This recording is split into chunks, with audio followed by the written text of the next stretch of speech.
ইতোমধ্যে আপনাদের সকলের ইলেকশন ডিউটির নিমন্ত্রণ পত্র এসে গেছে, মানে চিঠি পেয়ে গেছেন।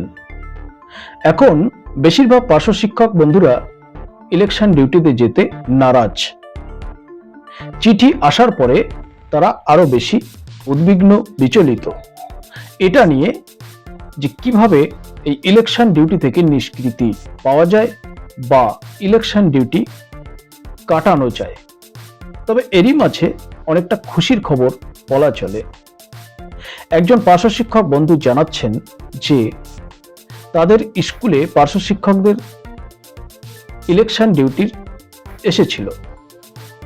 ইলেকশন ডিউটির চিঠি রিসিভ করার পর বিকালবেলা আবার তাদের ফোন আসে যে ওই স্কুলের পার্শ্ব শিক্ষকদের ইলেকশন ডিউটি ক্যান্সেল হয়েছে। আজকে 24 তারিখ আরো একটা খবর আপনাদের জানাবো। আমার নিজেরই ব্লক বারাসাত 2, আমার একজন পার্শ্ব শিক্ষক বন্ধু জানাচ্ছেন, আমার ব্লকের একজন স্টাফ জানাচ্ছেন, মানে তার স্কুলের টিআইসি কে জানাচ্ছেন যে পার্শ্ব শিক্ষকরা যেন ট্রেনিংয়ে না যান।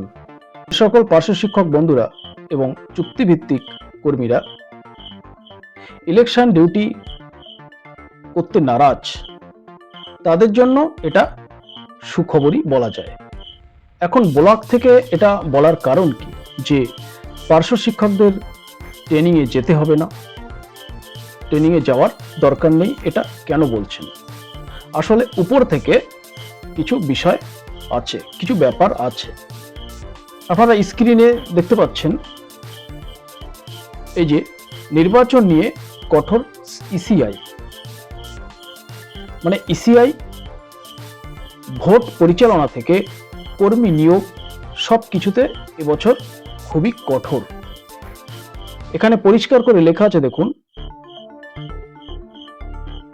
কোনো চুক্তিভিত্তিক কর্মীদের ভোটকর্মী হিসেবে নিয়োগ করা যাবে না, শুধুমাত্র স্থায়ী সরকারি কর্মীরা এবছর কর্মী হিসেবে যোগ্য।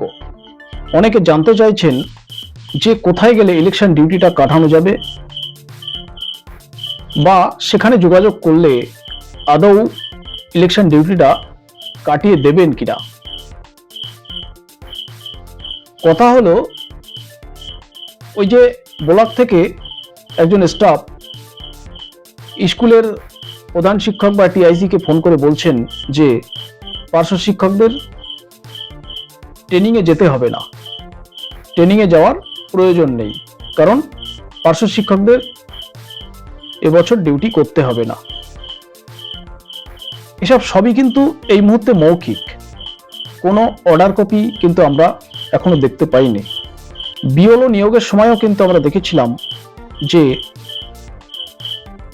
নির্বাচন কমিশনের একটা গাইডলাইন ছিল যে যারা পে কমিশন, পেনশন, ডিএ এই সকল বেনিফিশিয়ারি তাদেরকেই বিএলও ডিউটি দেওয়া হবে। কিন্তু যেখানে ওই স্থায়ী কর্মচারীর ঘাটতি ছিল সেখানে কিন্তু পার্শ্ব শিক্ষকদের ঢুকিয়ে দিয়েছে বিএলও ডিউটিতে। যেটা জানা যাচ্ছে যে প্রায় 20,000 পার্শ্ব শিক্ষক বিএলও নিযুক্ত আছেন এখনো পর্যন্ত।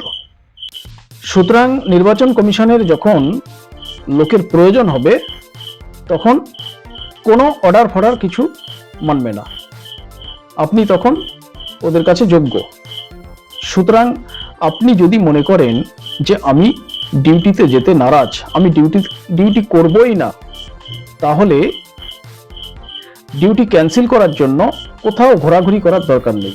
আপনি ঘোরাঘুরি করবেন, আপনার সময় নষ্ট হবে, আপনার পয়সা ব্যয় হবে, অথচ আপনার ডিউটিটা হয়তো ক্যান্সেল করবে না, কাটাবে না। আপনি যদি মনে করেন যে আমি ডিউটিতে যেতে পারবো না, যাব না, আপনি চুপচাপ বসে থাকেন, কোনো ট্রেনিং করবেন না, এমনি এমনি ইনঅ্যাক্টিভ হয়ে যাবে। সুতরাং অত বিচলিত হওয়ার, উদ্বিগ্ন হওয়ার কোনো দরকার নেই। আপনি যাবেন না, চুপচাপ বাড়িতে বসে থাকেন। কেউ যদি স্বেচ্ছায় যেতে চান তো যাবেন, কোনো অসুবিধা নেই। সকলে মিলে বয়কট করুন না, কোনো সমস্যা নেই। আর কত এই খালি পেটে হাত পেটায় এত দায়িত্বের কাজ সামলাতে যাবেন? কোনো প্রয়োজন নেই। চুপচাপ বাড়িতে বসে থাকুন। কোনো ট্রেনিংয়ে অ্যাটেন্ড করার প্রয়োজন নেই। আর কত ভয় করে চলবেন? আমার নিজেরও ইলেকশন ডিউটির চিঠি এসছে, কিন্তু আমি ডিসাইড করেছি যে আমি কোনো ট্রেনিংয়ে অ্যাটেন্ড করব না এবং ইলেকশন ডিউটিও করব না। ইলেকশন ডিউটি বর্জন করুন না, চুপচাপ বসে থাকুন বাড়িতে, কোনো সমস্যা নেই, কোনো প্রয়োজন নেই যাওয়ার। এতদিন তো ইলেকশন ডিউটি করেছেন, কি কি লাভ হয়েছে? দু একজন বলছেন যে এটা একটা কিছুটা সম্মানের কাজ ছিল, কিন্তু একটু ভেবে বলেন তো, ইলেকশন ডিউটিতে গিয়ে আপনি কতটা সম্মান পান?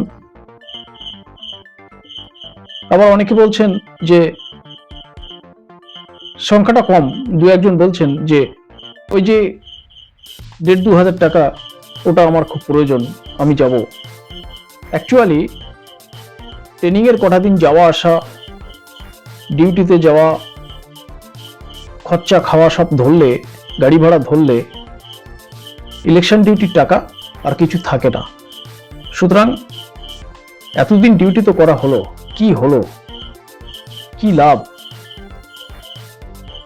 খালি পেটে এত দায়িত্ব সামলানোর দরকার নেই।